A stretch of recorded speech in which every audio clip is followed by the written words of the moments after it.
Hey everyone, welcome back to this session, an exciting session at the Acting and Modeling Success Summit with Aaron Marcus. In this session, Aaron's going to talk with his guest about getting hired to narrate audiobooks. Aaron? Hey, thanks so much. Boy, this is going to be really exciting. We've got Sean Pratt, who's an incredibly talented actor for over 25 years. He also does something that very few people in this world have the skills to do and has really learned how to do it. He has narrated nearly 700 audiobooks. And he also does tons of workshops, and you can check out his website at seanprattpresents.com. And we'll also, I'll throw in some information about his YouTube site, which also has some great information. So first of all, Sean, thank you so much for being here today. Yeah, great. I'm really happy to be here. Cool. So let's start from the very beginning, and maybe you could explain to everybody what is an audiobook. Well, an audiobook is basically a recording, either abridged or unabridged, of a published work. Okay, and the term book is actually pretty elastic, because I've narrated books that were 100 pages and books that were 1,000 pages. So, but it's any, and also it can also devolve into things like I've narrated news articles. I just did a big article for the new upcoming issue of Vanity Fair magazine. So all those things sort of fall into the rubric of an audiobook. But basically, it's the sort of general term is it's any in an audio format. And so how does this work? I mean, do you have an agent that will contact you and says, Sean, I've got a project for you, or do you go out and find these things on your own? How does that process work? Well, for me now, because I'm so established in the industry, I work with, I'd say, 8 to 10 different publishers, both nationally and internationally, and they just call me up. But I've been doing it for 17 years now. And these are just publishers of audio books? Well, sometimes they are. It just depends. For instance, Random House, which is a book publisher, has its own audio publishing arm within the corporation. But then you'll have a company, say like Blackstone Audio or Tantor Media, which is a company that just produces. They go to different publishers and authors, buy the rights to produce the audiobook, and then they produce it and market it on their own. They have their own websites and so on. So it's a sort of a mixed bag. Also, frankly, I've done audiobooks for authors or families of authors who just want it recorded privately. I've done several of those. So it's a combination of those three things. So then you can put them into a format so that they can be sold, whether it's on a place like iTunes or make them available at Amazon and those kinds of places? Well, once again, it depends on the client. In general, let me sort of talk about the industry. The general idea with the industry is that you are the narrator. Okay. Well, actually, you're more than the narrator. Let me sort of give you a bit of a background here. In the old days, when they used to make an audiobook, back in the 80s and early 90s, it would take 4 people to make an audiobook. You'd have the actor, the director, the audio technician, and the producer. And they'd all go to a studio, and they would record this book. So obviously the actor is responsible for the performance, the director is responsible for the artistic decisions and research on the project, the technician makes sure that the audio recording is of a certain standard, and the producer makes sure it comes in on time and on budget. Well, that's how it used to be. But all that whole paradigm is shifted now to home-based studio narrators. So if you look over my shoulder here, if I can figure out which way to lean, right over there, that black box with those photographs on it, that's actually a 4x6 box. And that is our sound booth. My wife also is a narrator.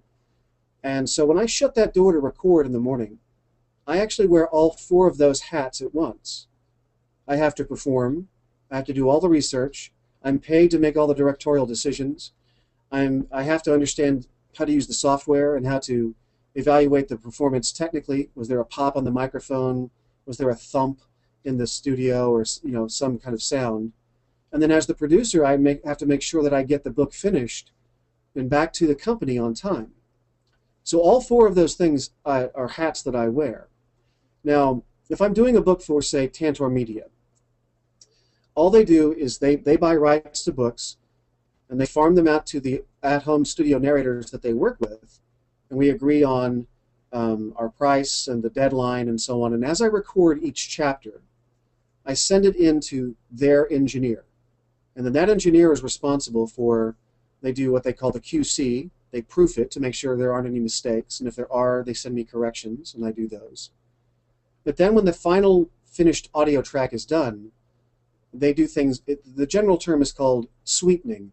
They make sure the EQ is balanced, format, and they do all the final mixing, as it were. And then from that file, they create either CDs that they sell. You can buy a book in a CD format, or it goes to a website, say like audible.com, where you just download it to your computer, and then you can put it on your phone or your iPod and listen to it that way. So really what I'm sending the producer is the raw audio.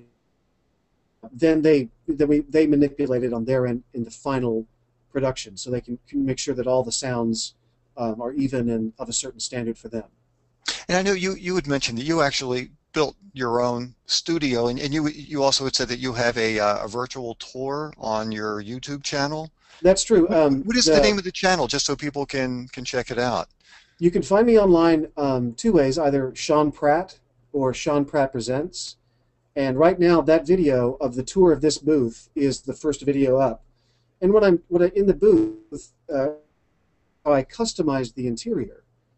I narrate 5 hours a day, so I'm in that little box by myself, sitting in there working on a project.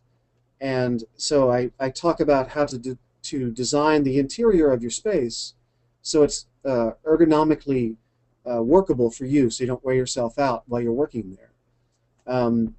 But if I could back up for just a second, I get asked this question a lot about what's the difference between narrating an audiobook or doing voiceovers for commercials or television shows and so on. And the analogy I draw is a musical one. There's basically, in my opinion, three kinds of voiceover. There's the 30 to 60 second TV and radio spot, which you hear on TV, or on commercials. And then there's what they call the medium or long form narration kind of voiceover, which is the stuff you hear when you're watching National Geographic or a training film of some kind, which usually run anywhere from 5 to 45 minutes. And then there are audiobooks, which vary in length depending on the size of the book itself. The draw is the first one, the radio spots, are like being the lead guitarist in a rock band. The minute I start speaking when I'm doing a radio pitch, has to be perfect, note perfect from the very beginning to capture the listener. The middle form, the National Geographic voiceover, as I call it, is sort of like being a player in a jazz combo, that you have little time to warm up into your improvisation of the theme of the music, right? But the last one, an audiobook, is like being the first chair in a symphony orchestra. You've got this really big piece of material that you're going to be narrating, and it has, each movement of the book or chapter has a different style or tone or presentation to it, and yet the entire book or piece of music is going somewhere. It has an arc to the ending, and you have to be sensitive to that. And you can never record a whole book in a day. It takes days or weeks or sometimes months, depending on how big the project is. It's I sort of call it eating the elephant. When I do, the old joke about how do you eat an elephant, one forkful at a time, and that's how you record an audiobook. You decide how much. Oh, go ahead. Yeah, so I was just wondering, so, it's kind of like, as an actor, you read over scripts, you analyze it, you figure out characters. Do you actually spend time just reading the entire book before you're even thinking about going into the booth, just to get a real sense of what's going on here? Do you make lists of, who are all the characters, how you're going to play those characters, because you have to make every character sound distinctive? Mm-hmm. Or are you at a point where you can actually just get the book, get the manuscript, and just start reading it, and you just have this intuitive feel for what needs to be done? Well, when I first started out, I read every single book cover to cover before I started because I was new. But now, 700 books later, um, it's almost kinesthetic. I just get a feel for the writer's voice very quickly. I prefer to do nonfiction now, although I do fiction. In fact, I'm up for an Audie Award this year for a piece of fiction I did called Death in the Family by James Agee. And the Audie Awards are sort of the audiobook world's version of the Oscars, so I'm pretty excited about that. But what are you going to wear, by the way? Sorry? What are you going to wear? My black tie, and my wife will have an easy gown on. It'll be great. Which designer? I'm always curious. Yeah, that's right. Exactly, on the red carpet. But also, I'm up for a nonfiction category. I did a book about the Israeli Middle East peace conflict, as it were. I prefer to do nonfiction because I just like that kind of voice that comes out of me. I like to talk to the listener. It's a sort of a vocal technique you have when you're start narrating. You're sort of talking at the microphone because it's this thing that's sticking right in your face. And then over time, you learn to talk to the microphone as if it's a person. And finally, you make a you talk through the microphone. So you can in your mind talk to an audience as if you're giving a presentation or telling a story on stage. So in nonfiction, what I do is I tend to sort of skim the book quickly. If it's a book on real estate investing for 2013 or the history of Nazi Germany or who knows what. And then I look in the index for any words or people that I need to research. I get a feel for the book after a chapter or two, and then I can start. And I do my research as I work forward. But if it's a piece of fiction, it must be read. Because if you don't, you're going to make a mistake somewhere with a character. So you have to read the fiction from cover to cover. Now, do you ever talk with the author just to get a sense of what he or she is looking for? Or is that really your decision and that's why they hire you, because they like your intuition? I will talk with an author if I have questions about pronunciations or tone. But, what happens, I did a book, we just wrapped it last year, called Infinite Jest by David Foster Wallace. Well, he's been dead for 16 years now. So how do you talk to him? So yeah, I'm hired to make those decisions. I will talk with an author if, like I said, if I need to do fundamental research, if I can't find the names of people and places. But I tend to sort of make my own decisions. It's like when you do a play by a playwright, the information they give you sometimes can work against your own instincts. It just depends. Every book is its own little animal, and you just have to make a gut feeling about, do I need their guidance or not? But in general, no, I don't talk to the author.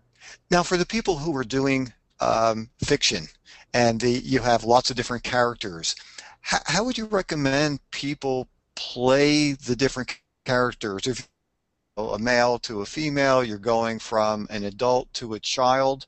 How do you, without it, making it sound silly? I mean, how would you go about differentiating? It's not a cartoon version. The idea really is that you're taking your voice, which is, when I teach my audiobook, I teach a class called Audiobooks 101 in the Washington, D.C. area once a month. It's a weekend class, and I do the technique class, and then I have other narrators come in to teach classes about how to build your own booth or how to really break into the... But in the technique class, we only do nonfiction because I say the most important voice you have to find initially is your voice as a narrator. You should sound, when you're recording something, just like you and I are just talking to each other, that it sounds like it's coming off the top of our heads. But once you can find that voice, then all you have to do is tweak your voice ever so slightly in tone or attitude or rhythm, and then it becomes a young woman or an old man or a child or someone from the South or someone who's Japanese or whatever. You're just tweaking it ever so slightly. It's not like doing cartoon voices, which are really over the top, because that's the genre, and you make those. You also get a feel for those characters. I call it my gallery of funny voices. I have my certain standby voices that I use when I'm doing westerns or murder mysteries. But sometimes you find a voice that's really unique, and you need to, for a certain character, and it can be pretty tough. But that's what the voice requires. Um, Now, now, Go ahead. excuse me, I was just going to say for someone who is doing that type of work, um, it doesn't sound like they really are required to be able to, you know, do it, um, character voices, be able to do, 10 million different kinds of very distinctive voices. It sounds like from what you're saying is basically you're acting this thing out and you're making subtle changes and not, having to sound Yes. like many, many different people. Right, exactly. I mean, yes, I mean, if you really want to hear an amazing voice actor, listen to the Harry Potter series with Jim Dale. His voices are phenomenal. I mean, he is amazing. Um, I couldn't do that, but that's okay because once again, in the audiobook world, casting is important. I get certain kinds of books because of my voice, because I have a fairly young sounding voice. I do a lot of, and because my voice tends to be up tempo and very optimistic, as it were, or bright, I do a lot of motivational books, no matter what the genre. I mean, I just wrapped a book today for Christian Audio. It's a first-person book written by a young pastor, and yet at the same time, I'm starting a new book by a PhD English a gentleman who writes about language, because it's such a huge book. It needs that kind of tempo and energy behind it to make it work. And I would tell people who are interested in audiobooks, before you start to invest in booths and software and everything, what I tell people in my class is, number one, do you actually listen to audiobooks? If you don't, that's like saying I want to be a theater actor, but I don't go to the theater. So start by listening to audiobooks. Go to your library. They're free, right? Start to listen to what is happening in the audiobook world. What does it sound like? The second thing I would tell people, and I've told them for years, is if you're really interested in doing it, here's my advice. Go to the library and pick a book, a genre that you like. If you like sports or history or whatever, generally make it nonfiction. Okay, at this stage in the game, take it home, put it on a little stand for yourself so you don't have to hold it, and then I want you to read out loud for at least 2 hours a day. And every time you make a mistake, stop, back up, and start the sentence again. Or if you hit a word you don't know how to pronounce, stop and go look it up. But do that. Read out loud for 2 hours a day for at least 2 weeks, and then see if you're really interested in doing this. Every time I do a sort of an intro to audiobook class and I tell people to do that, inevitably I have at least one person come up to me after the class and say, "Thank you, that was a great class, but you've convinced me I don't want to do audiobooks." Because ultimately, it's just me in that booth. I said it's called eating the elephant, but here's the thing. You're the only one allowed to eat the elephant. When you start a book, you have to record the whole thing. The new book I'm starting about language is 600 pages long. It's going to be a 40-hour book. It's going to take me at least 4 weeks of work to get that done. And if you don't have that kind of stamina to stay in there for 5 hours a day, you'll never make it past your first or second book. Hey, so the last question I Sure. absolutely have to ask before we wind things up and ask if there are some questions. With all the books that you are reading for work, do you ever just pick up a book for fun and actually sit and read it?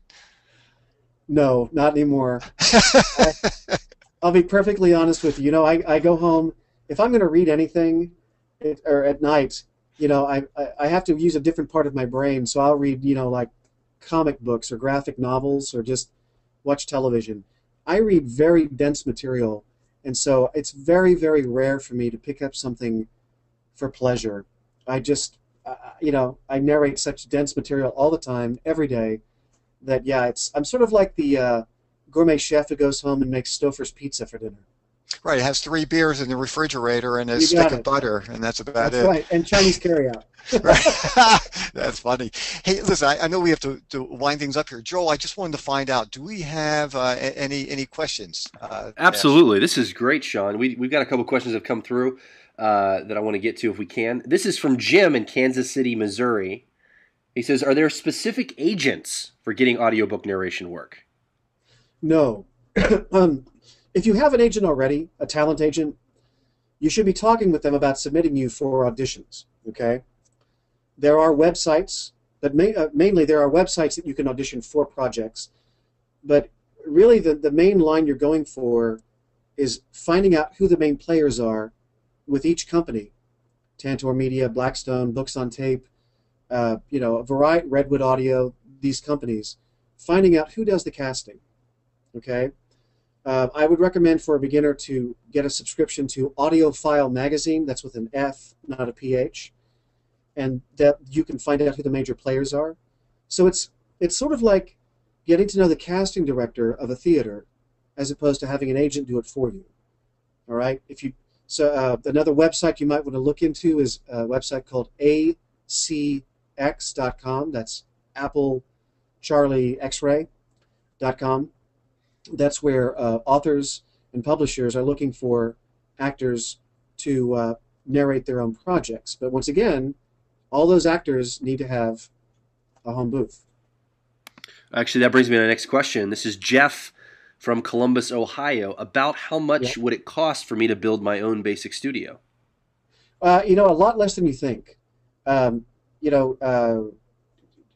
a number of ways to create a sound space, whether it's in a closet, with clothes in it, or just a box that you put foam inside. You don't have to spend a lot of money. This is our booth, but we do this every day. So we're willing to spend this kind of money because it breaks down, we can move with it. But you can create a space inside your own home for relatively just a few, maybe $1,000, depending on the materials you use. And there's plenty of resources online to find out more about that.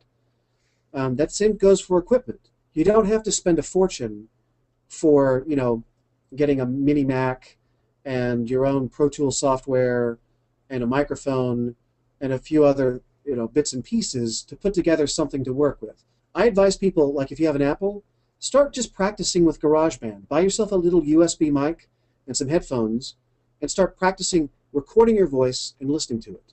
The same would go for Microsoft. You can download Audacity, which is another software for free, and build your own little sort of practice software or practice situation just to get in the habit of learning how to of microphone technique and learning to record and listen back to yourself. Okay, great. Marla from Fort Wayne, Indiana says, is there much work for women just like there is for men in audiobooks? Well, it's that terrible thing that there's always more work for men than there is for women, as it, for whatever reason, works out in a lot of things that we do as performers. But yes, there is work for women. My wife has been narrating for 17 years, and she's practically never gone a day without a project coming her way. So, yes, the short answer is yes. There is work out there, and this is a really wonderful time, by the way, because Audible.com, which you can find online, is in the process of working to record literally thousands and thousands of new books to be put online. The number of new releases that comes out every year that's recorded since I started back in '96 has grown exponentially every year. It's really phenomenal. Hey, Sean, actually, I was just going to ask, and I don't know if anybody has signed up to ask this question or not, but, for somebody who's just getting started, they've never done this before, through their own hard work, they actually found someone who would like to hire them to do an audiobook. Yeah. How would they go about having any kind of understanding as to what would be a normal fee to charge for their services? I mean, are they just told this is how much we'll pay you, and then you just accept it, or do you charge by the hour, by the project, or? Well, it's very unique for the client, because if the client has their own booth and they want to hire you, they're going to pay you a much lower rate than they would if you had the booth and you're doing all the equipment and the stuff. I would advise people, look in your local area. Maybe there is an audiobook company or a recording company that does audiobooks in your city or close by. And you might want to approach them about auditioning for them. And if they offer you a project, see what their rates are. But I tell people when you're starting out, and I come from a theater background, when you're getting into the audiobook world, you should think of it as a theater actor doing summer stock theater. You're going to work your butt off. You're not going to make a lot of money, but you're going to get a lot of experience and gain contacts and credits on your resume. And that's really the key when you're first starting out.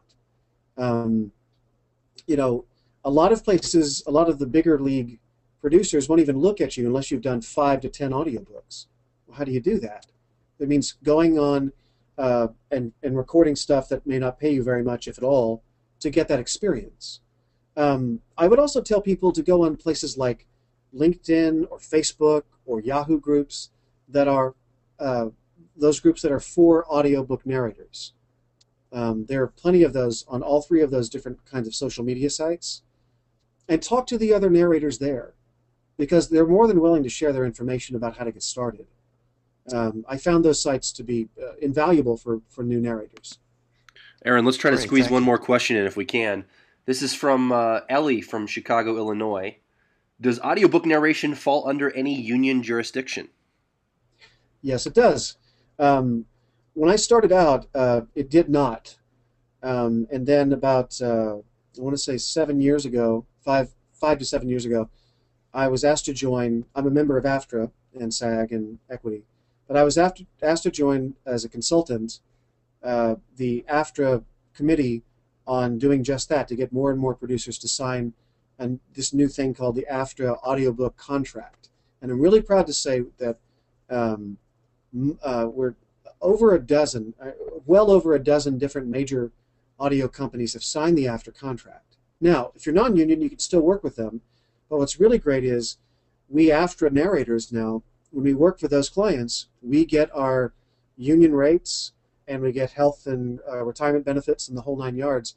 And we've worked very hard, the whole committee has, to reach out to these producers and say, look, you don't have to be afraid of us. The AFTRA talent, we sell ourselves as being top of the notch, top grade talent for your audiobooks. So yes, there's both union and non-union